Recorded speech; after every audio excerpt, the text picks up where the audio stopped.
Emily, have you heard about the charity run next week? I have a friend who's running in it.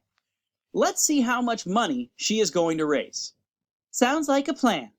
My friend, Claire, is going to run in a 2-day charity run.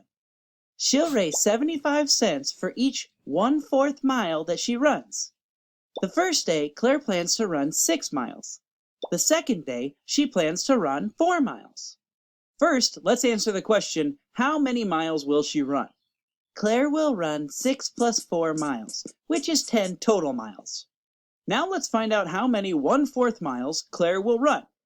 We need to divide 10 by 1/4. I know how to do that. Let's multiply 10 by the reciprocal of 1/4, which is 4/1. That's correct. This gives us that Claire will run 40 1/4 miles. But don't we have to find out how much money she will raise? Yes, we have one more step. The last thing we need to do is multiply 40 by 75 cents because she will earn 75 cents for each 1/4 mile. So 40 times 0.75 is 30. Yes, it is.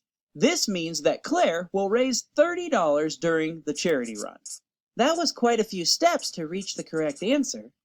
Maybe, but remember to take things one step at a time, and you will do well on these types of problems. I'll see you next time. Bye-bye.